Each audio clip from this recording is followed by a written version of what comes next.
السلام عليكم ورحمة الله وبركاته.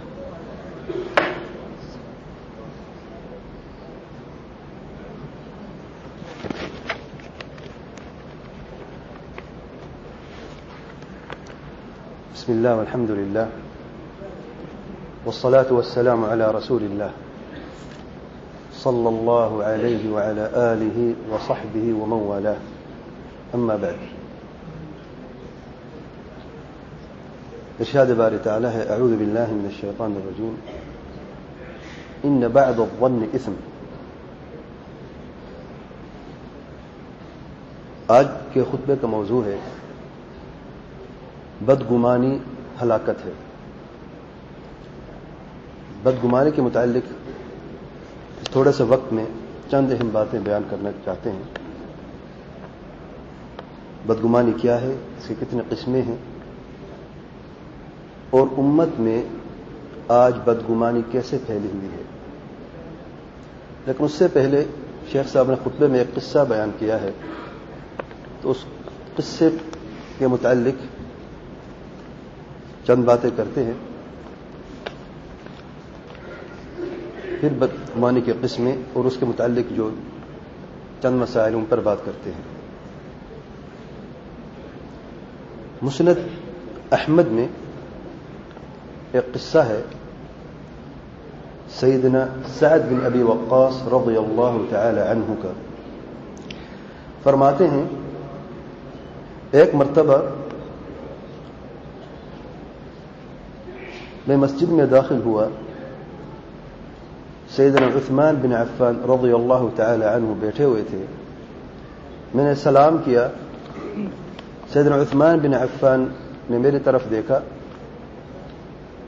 آنکھیں بھر کر دیکھا، یعنی اچھے طریقے سے دیکھا، اور مجھے سلام کا جواب نہیں دیا. مجھے تعجب ہوا. فوراً میں سیدنا عمر بن الخطاب رضی اللہ تعالی عنہ کی طرف گیا اور کہا اے امیر المؤمنین، کیا اسلام میں یا اسلام پر کوئی مصیبت تو نہیں پڑی، کوئی مشکل تو نہیں آئی؟ سیدنا عمر بن الخطاب رضی اللہ تعالی عنہ نے جواب میں فرمایا نہیں، ایسی تو کوئی بات نہیں ہے، کیا مسئلہ ہے؟ سیدنا سعد نے کہا کہ میں ابھی مسجد سے ہو کر آیا ہوں، سیدنا عثمان وہاں پر بیٹھے ہوئے تھے، میں نے سلام کیا، سلام کا جواب نہ دیا مجھے. سیدنا عمر بن الخطاب رضی اللہ تعالی عنہ نے سیدنا عثمان کو بلوایا.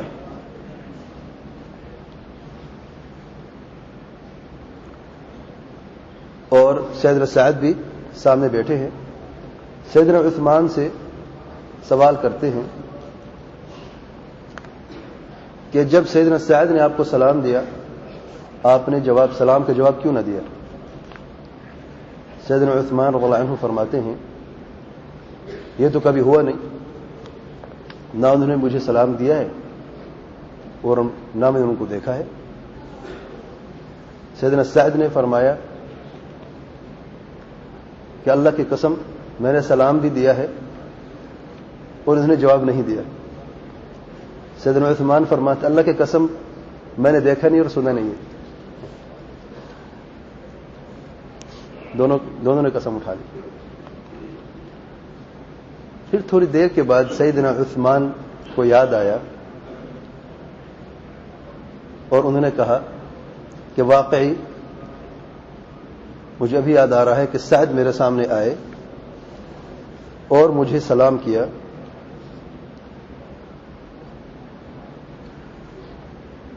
اور میں نے جواب نہیں دیا. شاید اس کی وجہ یہ تھی، میں نے بھول جانے کی وجہ، اور میں نے جو دیکھا ہے اور جو سنا ہے وہ سب میں بھول گیا اور میرے سامنے ایسا جیسا کچھ ہوا نہیں. اس کی وجہ یہ ہے کہ ایک حدیث پیارے پیغمبر صلی اللہ علیہ وآلہ وسلم سے میں نے سنی تھی لیکن میں بھول گیا. کوشش کر رہا تھا کہ مجھے یاد آ جائے، میرا دل و دماغ اسی پہ لگا ہوا تھا.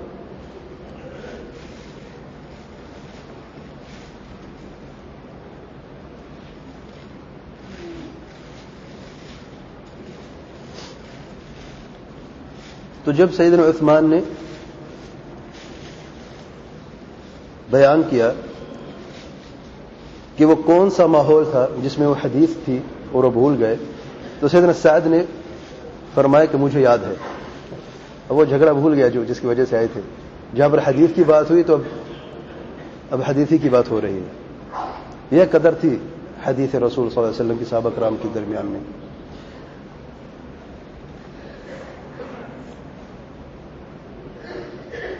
ایک مرتبہ پیارے پیغمبر صلی اللہ علیہ وسلم بیٹھے ہوئے تھے اور فرمایا کہ میں تمہیں سب سے پہلی دعا نہ بتاؤں؟ سب سے پہلے یعنی سب سے اچھی مصیبت کے وقت میں. تو فوراً اچانک ایک اعرابی آ گئے اور پیارے پیغمبر صلی اللہ علیہ وسلم سے بات کرنا شروع کر دی، اور پیارے پیغمبر صلی اللہ علیہ وسلم نے اس حدیث کو مکمل نہیں کیا. وہ کون سی دعا ہے؟ اب ہم اس انتظار میں کہ اعرابی یہ بدو چلا جائے اور ہمیں پتہ چلے یہ کون سی دعا ہے. تو ہمارا دل و دماغ اس کا منتظر ہے کہ کب یہ بدو جاتا ہے اور پیارے پیغمبر صلی اللہ علیہ وسلم حدیث کو مکمل کرتے ہیں. لیکن ہوا یہ کہ اعرابی نے جب اپنی بات ختم کی، اعرابی اٹھ کے چلا گیا اور پیارے پیغمبر صلی اللہ علیہ وسلم بھی اٹھ کے چلے گئے. سیدنا سعد فرماتے ہیں میں بھی اٹھ کے ان کے پیچھے یعنی پیارے پیغمبر صلی اللہ علیہ وسلم کے پیچھے تیزی سے چلتا گیا، دوڑتا گیا.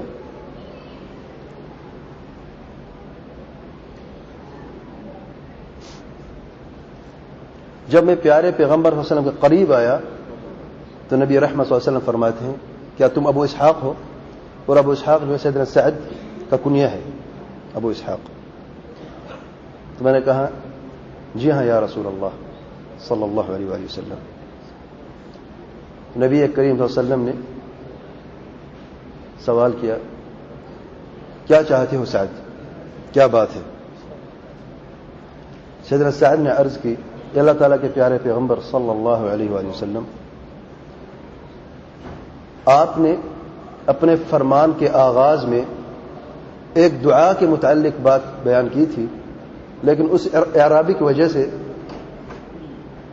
ہم اس خیر سے محروم ہونے والے تھے، تو اس لیے میں آپ کے پیچھے آیا تاکہ مجھے پتہ چلے کہ وہ دعا کون سی تھی. نبی کریم صلی اللہ علیہ وسلم فرماتے ہیں جی ہاں یہ دعا تھی ذنون کی دعا. ذنون کون ہے؟ مچھلی والے، نون مچھلی کو کہتے ہیں. ذنون مچھلی والے کون ہیں؟ یونس علیہ الصلوۃ والسلام. کون سی دعا تھی؟ پچھلے خطبے میں بیان کیا تھا، 3 مرتبہ پڑھی تھی میں نے، شاید یاد ہو گئی. لا الہ الا انت سبحانک انی کنت من الظالمین.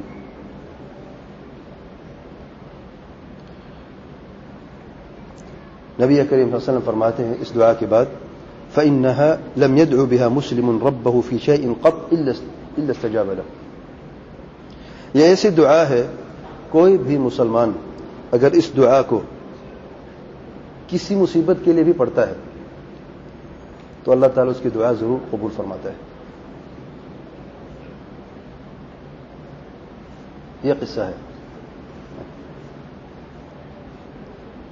ایک حدیث ایک دعا کی وجہ سے ایک صحابی پریشان ہے سیدنا عثمان رضی اللہ تعالی عنہ، اور اتنی پریشان ہیں کہ دنیا میں کیا ہو رہا ان کو پتہ ہی نہیں.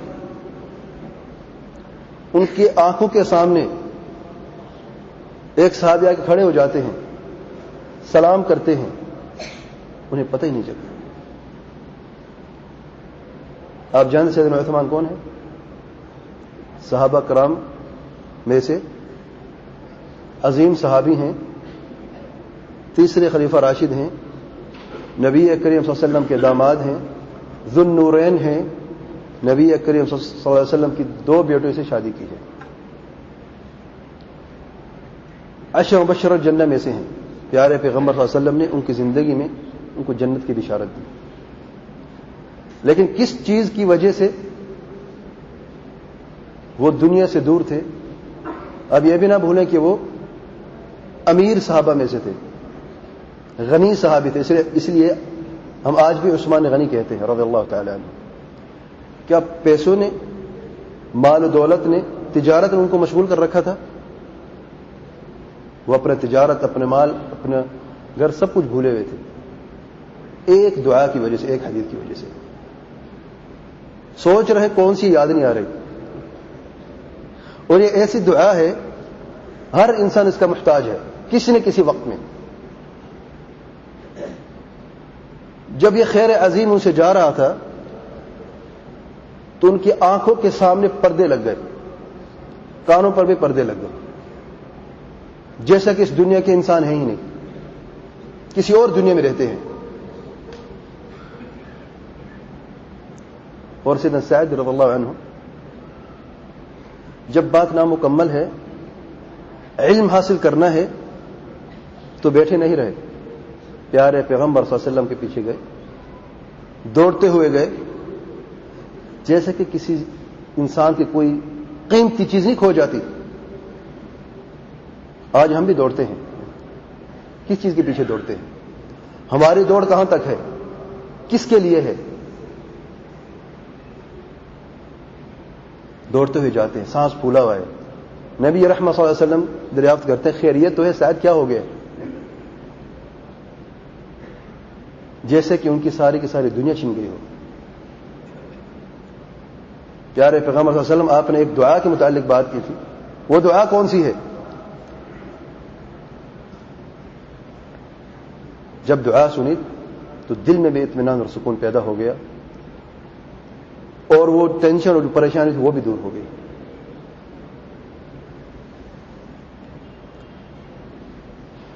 اور دیکھیں تینوں عظیم صحابہ جو ہیں, تینوں کو اللہ نبی کریم صلی اللہ علیہ وسلم نے ان کی زندگی میں جنت کی بشارت دی تھی.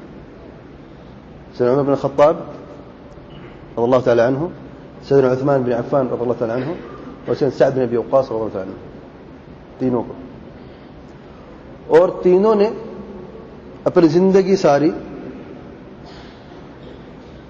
اللہ تعالیٰ کے فرمان اور پیارے پیغمبر صلی اللہ علیہ وسلم کے فرمان کے سامنے اپنے سر جھکا کر گزاری. یہ نہیں گمان کیا کہ جب جنت کی بشارت مل گئی تو ہم جنتی ہیں, اب عمل کی کیا ضرورت ہے. بلکہ پیارے پیغمبر صلی اللہ علیہ وسلم نے یوں بھی فرمایا ہے بعض صحابہ کو, جاؤ جو کچھ بھی کرنا جا کے کرو, آج کے بعد تمہیں کوئی عمل نقصان دہ نہیں ہوگا تمہارے لیے. سیدنا عثمان کے متعلق فرمایا نبی کریم صلی اللہ علیہ وسلم نے. غزوہ تبوک کے لیے اونٹ کم پڑ گئے, شدید گرمی کا موسم ہے, جہاد پہ جانا ہے, اس کے لیے تیاری کا ساز و سامان کی کمی ہے. سیدنا عثمان اٹھ کے کھڑے ہو جاتے ہیں. 100 اونٹ کی ہم بات کرتے ہیں, یعنی 100 مرسڈیز گاڑی آج کے زمانے میں, مکمل تیاری کے ساتھ پیارے پیغمبر صلی اللہ علیہ وسلم کی خدمت میں حاضر کر کھڑے کر دیتے ہیں. نبی کریم صلی اللہ علیہ وسلم دعا کرتے ہیں سیدنا عثمان کے لیے. ابھی دعا پوری نہیں ہوتی, 100 اونٹ دوسرا لے کے آتے ہیں, پھر دعا فرماتے ہیں, پھر تیسرا 100 بھی لے کے آتے ہیں. مکمل تیاری ایک صحابی نے کی ہے, سیدنا عثمان بن عفان رضی اللہ عنہ. نبی کریم صلی اللہ علیہ وسلم منبر پر کھڑے ہو کر فرماتے ہیں کہ اے عثمان, آج کے بعد تمہارا کوئی عمل تمہیں نقصان نہیں پہنچائے گا.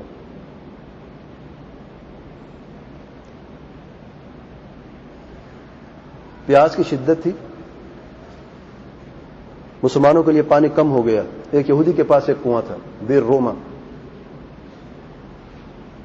تو اس نے بیچنے سے انکار کر دیا. سیدنا عثمان بن عفان رضی اللہ عنہ نے منہ مانگی قیمت دے کر وہ کنواں خریدا اور مسلمان کو وقف کر دیا. یہ عظیم صحابی, جنت کی خوشخبری مل چکی ہے, اور اس کے ساتھ ساتھ اے عثمان جو بھی عمل کرو تمہیں کوئی نقصان نہیں پہنچائے گا. اس کے باوجود بھی ایک حدیث کے لیے اتنی پریشان ہیں, ایک دعا کے لیے اتنی پریشان ہیں کہ ان کو پتہ نہیں اس دنیا میں ہو کیا رہا ہے, بے سکونی ہے. ان کا سکون علم تھا, قرآن تھا, قال اللہ قال رسول اللہ صلی اللہ علیہ وسلم تھا. آج ہمارا سکون کیا ہے؟ کبھی سوچا ہے ہم نے؟ یہی فرق ہے ان عظیم لوگوں کی زندگی میں اور آج ہماری زندگی میں.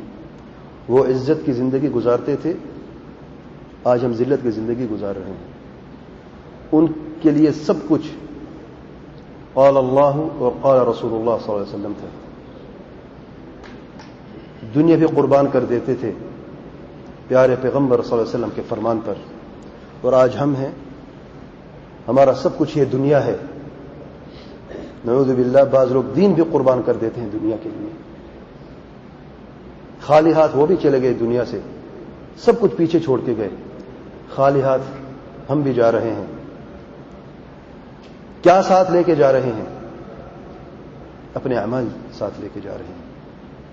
یہی اعمال ہیں, انہی کا محاسبہ ہوگا قیامت کے دن. انہی اعمالوں کی برکت سے وہ دنیا کے سردار بنے, پوری دنیا کے سردار بنے. اور آج ہم اپنے اعمال بد اعمالوں کی وجہ سے آج ہم ذلیلوں کو بھی ذلیل ہیں.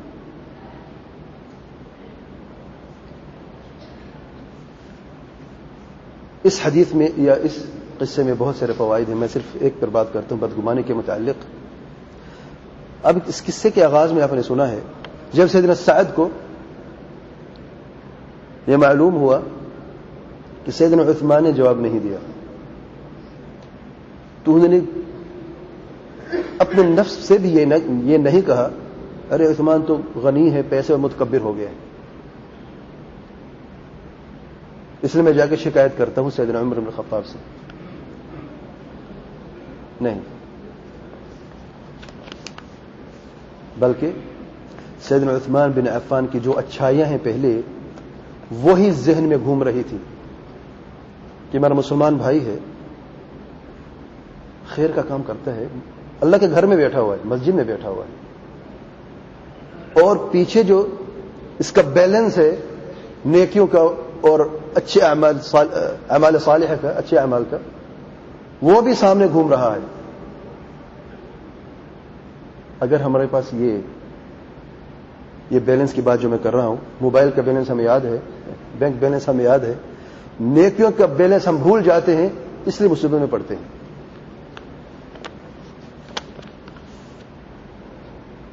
تو جب یہ یقین ہوا کہ سیدنا عثمان رضی اللہ تعالی عنہ ایک عظیم صحابی ہیں, زندگی ساری اللہ تعالیٰ کے فرما برداری میں گزارنے والے ہیں, ضرور کوئی وجہ ہوگی جس کی وجہ سے انہوں نے مجھے سلام کا جواب نہیں دیا. اس لیے جب سیدنا عمر خطاب سے بات کی تو جا کے فوراً بات نہیں کی کہ دیکھو عثمان نے کیا کیا. سوال کیا تھا, کیا اسلام پر کوئی مصیبت تو نہیں آئی جس کی وجہ سے مسلمان اتنی پریشان ہیں کہ وہ کچھ نظر نہیں آ رہا ان کو. بات کرنے کا انداز دیکھیں. آج شکایت ہم بھی کرتے ہیں, ہماری شکایت کا انداز کیا ہوتا ہے؟ مسلمان بھائی کی کوئی برائی چھوٹتی ہے ہم سے, اس کی اچھائیں سب بھول جاتے ہیں. جو بھی برائیاں اس نے کی ہیں یا نہیں کی ہیں وہی سب سے پہلے ہمیں یاد آتی ہیں, اور اسی کے متعلق جب ہم سوچتے ہیں پھر بدگمانی ہوتی ہے. اسے کہتے ہیں اچھا گمان. کیا اسلام پر ایسی مصیبت نہیں؟ کیا کوئی ہمارے مسلمان ساتھی جو جہاد پہ گئے ہیں, کیا اوپر تو کوئی مصیبت نہیں آئی؟ ایسی مصیبتیں جنگ میں تو ہوتا رہتا ہے نا, جیت بھی ہوتی ہے, ہار بھی ہوتی ہے. کیا کوئی ایسی مصیبت آئی مسلمانوں پر؟ تو خبر کس کو تھی اس چیز کی؟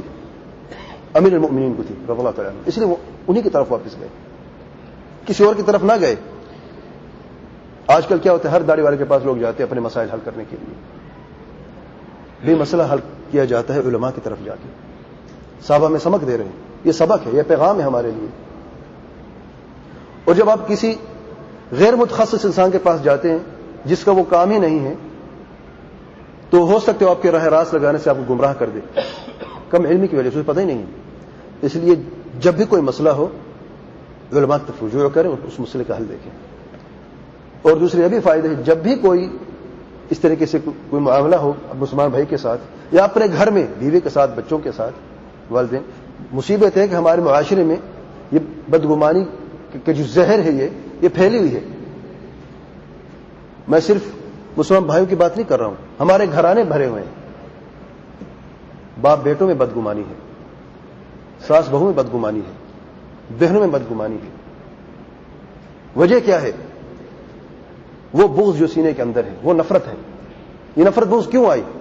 اس لیے کہ جو بھی کام میرے سامنے مسلمان بھائی کر رہا ہے مجھے برا لگ رہا ہے. کوئی صدقہ دیتا ہے مجھے لگتا ہے یہ ریاکاری کر رہا ہے. کبھی سوچا ہے کہ یوں کیوں نہیں کہا کہ اللہ اچھا بندہ اللہ کے راستے میں دے رہا ہے. یہ منفی سوچ کیوں ہے, نیگیٹو سوچ کیوں ہے ہمارے اندر؟ یہ لوگ جو بدگمانی کی زندگی گزارتے ہیں یہ خود شکوک و شبہات کی زندگی گزارتے ہیں. دل حسد اور نفرت سے بھرا ہوا ہے. اپنی زندگی میں خوشی نہ لا سکے تو کسی اور کی خوشی بھی برداشت نہ ہو. اپنی زندگی میں ناکام ہوئے, دوسروں کی کامیابی پر بھی ان کو تکلیف ہوتی ہے. اس لیے ان کو کوئی بھی عمل کسی سے اگر سرزد ہوتا ہے تو اسے بری نگاہ سے دیکھتے ہیں, اپنے آنکھوں کے اوپر سرخ چشمہ لگا کے پھرتے ہیں. ان کو سب کچھ سرخ نظر آتا ہے. مکھی کی زندگی گزارتے ہیں. مکھی جانتے ہیں مکھی زندگی کیسے گزارتی ہے؟ یا گندگی پر بیٹھتی ہے یا زخم پر بیٹھتی ہے. کبھی مکھی کو دیکھنا اچھی چیز پر بیٹھتے ہوئے؟ گندگی کی تلاش میں رہتی ہے ہمیشہ, یا زخموں پر بیٹھ کے زخموں کو تازہ کرتی ہے. اور اس کے ضد میں شہد کی مکھی دیکھیں آپ, پھولوں کا رس چوستی ہے اور آپ کو شہد دیتی ہے جس میں شفا ہے اور بڑی نعمت ہے. کیا بعض لوگ ایسے بھی ہیں جو مکھیوں سے بھی گئے گزرے ہیں؟ جی ہاں, بدگمانی کی زندگی جو گزارتے ہیں وہ اس مکھی سے بھی بدتر ہے, کیونکہ مکھی تو جسم کے زخم تازہ کرتی ہے اور بدگمانی کرنے والے دلوں کے زخم تازہ کرتے ہیں. آپ کی نفسیات کو ایسے مارتے ہیں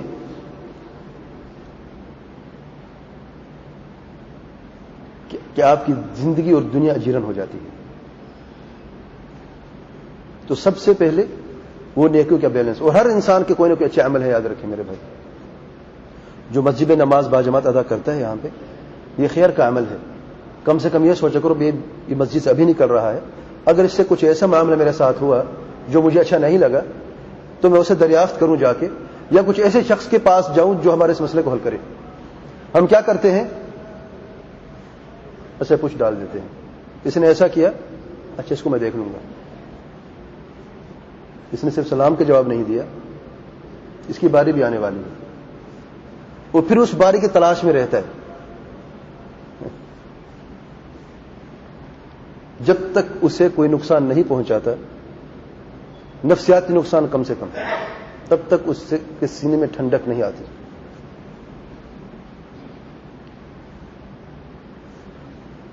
آج ہم اگر صحابہ کرام کے اس پیغام پر عمل کرنا شروع کر دیں تو اللہ کی قسم میں کھا رہا ہوں گھر میں جو جھگڑے ہوتے ہیں یہ بھی ختم ہو جائے. ساس اور بہو کا مسئلہ صدیوں سے چلا رہا ہے, چھوٹی سی باتوں پر مصیبتیں کھڑی ہو جاتی ہیں. وجہ کیا ہے؟ بدگمانی ہے. اس نے یوں کہا, میں نے یوں کیا, اس نے یوں کیا, میں نے یوں کہا. اس کا حل اچھا گمان ہے. اس کا حل اگر ساس اپنی بہو کو بیٹی سمجھنا شروع کر دے اور بیٹی اپنے ساس کو ماں سمجھنا شروع کر دے تو مسئلے ختم ہو جائیں گے. اور یاد رکھیں, جیسا کرو گے ویسا بھرو گے.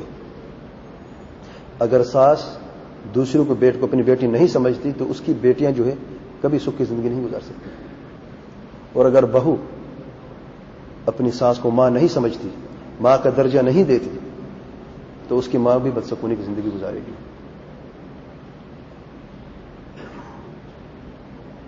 جب کسی عورت کی اپنی بیٹی غلطی کرتی ہے تو وہ عورت کیا کرتی ہے؟ ماں اپنی بیٹی کو کیسے سمجھاتی ہے؟ اگر وہی طریقہ اپنا لے اپنے بہو کو سمجھانے کے لیے تو مسائل ختم ہو جائے. جب ماں ناراض ہوتی ہے تو بیٹے کیسے جا کے راضی کرتے اپنی ماں کو؟ اگر بہو یہی راستہ اختیار کر لے تو مسائل ختم ہو جائے. گھر جنت بن جائے، جنت کے باغ بن جائے. بھائی میں آج جدائیاں دیکھی ہیں، نفرتیں دیکھی ہیں، مصیبتیں دیکھی ہیں. وجہ کیا ہے؟ ارے میں نے کہا میرے پاس ہو، میں تکلیف میں آیا ہی نہیں. تم نے خود کہا نہیں، میں نے پیغام بھجوایا تھا.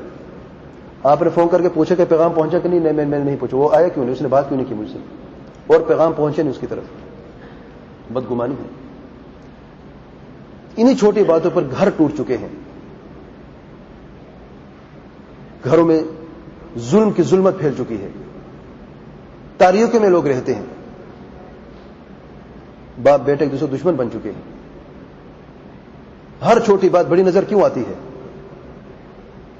اور بیچ میں ایسے لوگ بھی ہیں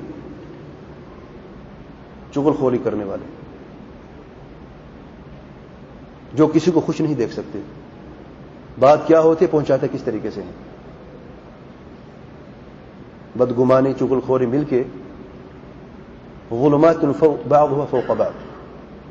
بچے گا کیا پھر؟ یہ ایسے دلدل ہیں جو ہلاک کر دیتے ہیں. اگر ہلاکت سے بچنا ہے، اگر اللہ تعالیٰ کے سامنے سرخرو ہونا ہے، تو میرے بھائیوں ان قبیح اور برے اعمال، کبیرہ گناہوں سے اپنے آپ کو بچا لو. آج وقت ہے، ہم بچا سکتے ہیں اپنے آپ کو. مسلمان بھائی سے کوئی مشکل، کوئی ایسا آپ کے ساتھ معاملہ ہوتا ہے جو آپ کو ناگوار گزرتا ہے، اچھا نہیں لگتا آپ کو، کیا مشکل ہے اس کی طرف جا کے پوچھ لو اس سے، کیا جاتا ہے آپ کا؟ بھی میں نے آپ کو فون کیا، آپ نے فون بند کر دیا. بھی پتہ ہے بیلنس ختم ہو گیا اس کا، مصیبت کیا وجہ کہ ایمرجنسی ہو گئی. یوں کیوں نہیں کہا کہ میرے بھائی کو کوئی مشکل پیش آ گئی تو میں جا کے پوچھوں اسے، بے خیریت تو ہے، آپ نے فون بند کر دیا تھا. خیریت کی بات کیوں نہیں کرتے؟ ہم ہمیشہ غلط کیوں سوچتے ہیں؟ مصیبت یہ ہے کہ ہمارے اندر جو ہے نیک اور صالح اعمال کا بیلنس نہیں ہے پیچھے. اگر یہ ہمارے اندر اچھائیاں ہوتی، صالح اعمال ہوتے، تو کبھی بھی ہم دوسرے شخص کو بری نگاہ سے نہ دیکھتے. اس لیے کثرت استغفار کریں، اللہ تعالیٰ سے دعا کریں، اپنے دل کو کھول دیں، اپنے دل کو پاک کر لیں شک سے، برائیوں سے، بدگمانیوں سے، چغل خوری سے، اور اپنے دل کو تر و تازہ کر لیں. الا بذکر اللہ تطمئن القلوب، کہ اللہ تعالیٰ کے ذکر سے ہی دل میں اطمینان اور سکون پیدا ہو جاتا ہے. جب دل میں اطمینان ہوتا ہے نا تو پھر بدگمانی بھی جاتی رہتی ہے. بے سکونی کی زندگی گزارنے والے بدگمانی کرتے ہیں. اور یہ تو تھا بدگمانی مخلوق کے درمیان میں. سب سے بڑی بدگمانی یہ ہے کہ کوئی شخص اللہ تعالیٰ سے بدگمانی کرے. یہ سب سے بڑی مصیبت ہے. نبی رحمت صلی اللہ علیہ وسلم فرماتے ہیں، حدیث قدسی میں اللہ تعالیٰ فرماتے ہیں انا عند ظن عبدی بی. اللہ تعالیٰ فرماتے ہیں حدیث قدسی میں کہ میں اپنے بندے کے گمان کے ساتھ ہوتا ہوں. اگر انسان کا خاتمہ اللہ تعالیٰ کے ساتھ اچھے گمان پر ہوتا ہے تو اللہ تعالیٰ اسے اچھا بدلہ ضرور عطا فرمائے گا.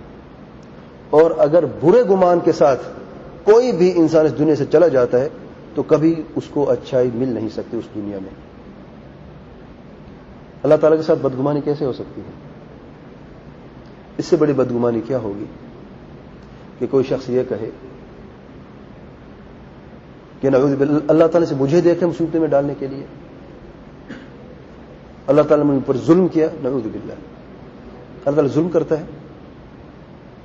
کہاں گئے لوگوں کی عقلیں، کہاں گئے لوگوں کے دل؟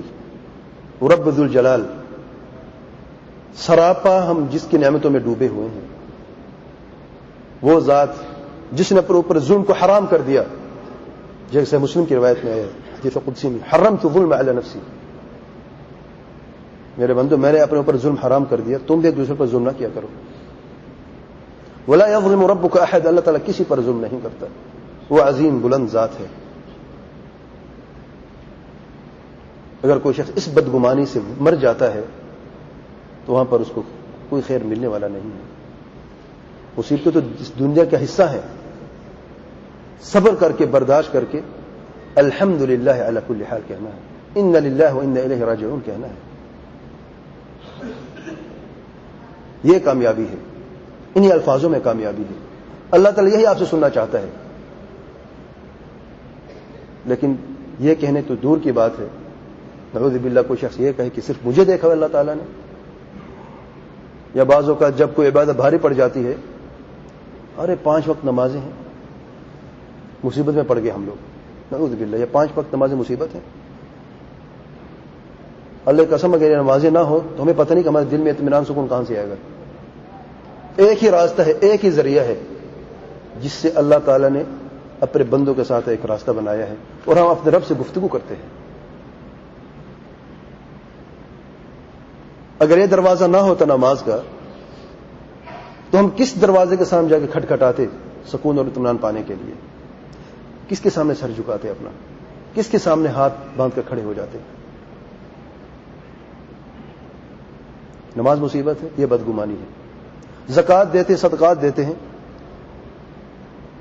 پھر حساب کرنا پڑے گا، پھر مصیبت آ گئی۔ ارے حساب کرنا مصیبت ہے؟ دنیا کے حساب گن گن کے تھکتے نہیں ہو، سال میں ایک دفعہ زکوٰۃ کے حساب کرتے مصیبت ہے تمہارے اوپر؟ یہ بدگمانی ہے۔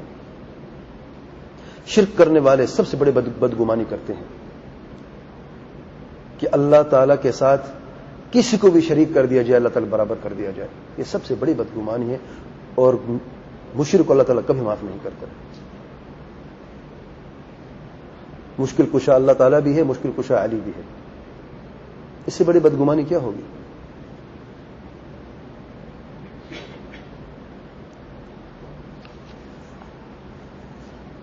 اللہ تعالیٰ سے دعا ہے ہم علم صالح، علم نافع، عمل صالح کی توفیق عطا فرمائے، قرآن اور سنت پر سلف صالحین کے روشن منہج پر زندگی بسر کرنے کی توفیق عطا فرمائے۔ آخر میں ایک اعلان ہے چھوٹا سا، دروس کا سلسلہ جاری ہونے والا ہے، بلکہ ہو رہا ہے مدرسہ عائشہ میں شہر غرناطہ پر، اور آج سے جادو کے متعلق بات ہوگی۔ جادو کی دنیا کیا ہے، جادو کی دنیا میں کیسے لوگ رہتے ہیں، ان کی صفات کیسی ہیں، جادو کیا ہے، کیسے کیا جاتا ہے، اس کا اثر مریض پہ کیا ہوتا ہے، مریض میں کیا علامتیں ہوتی ہیں جادو کی، جادو کا علاج کیسے کیا جاتا ہے، اور جادو کے متعلق بعض احکام اور مسائل پر انشاءاللہ بات ہوگی۔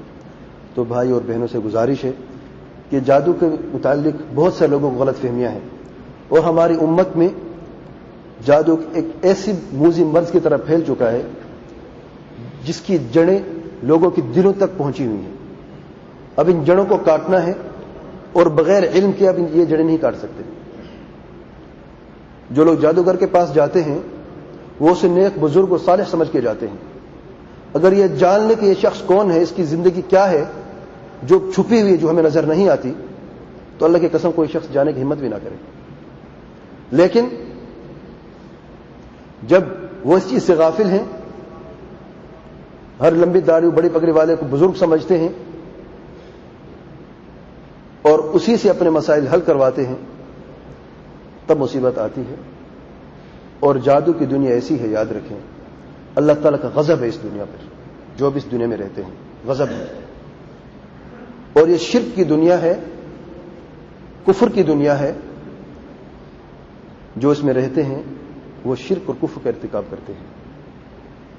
تو اس دنیا کے متعلق انشاءاللہ بات ہوگی تفصیل سے انشاءاللہ، شاید ہو سکتا ہے کہ 6-7 یا اس سے زیادہ دروس بھی ہوں، علاج بھی تفصیل سے بیان کریں گے، شرعی علاج کیا ہے اس کا، جادو کی علامات کیا ہیں، کیسے پتہ لگا سکتے کہ فلاں کو جادو ہے یا نہیں ہے، یہ انشاءاللہ عوام کو سب کو پتہ چل جائے گا انشاءاللہ۔ اس کی ضرورت ہے کہ کوئی عالم ہو، اگر آپ تھوڑے سمجھنے کی کوشش کریں قرآن مجید کی آیات سے اور صحیح احادیث سے، صحابہ کرام کے اقوال سے اور علماء کے اقوال سے انشاءاللہ بات کو تفصیل سے بیان کریں گے۔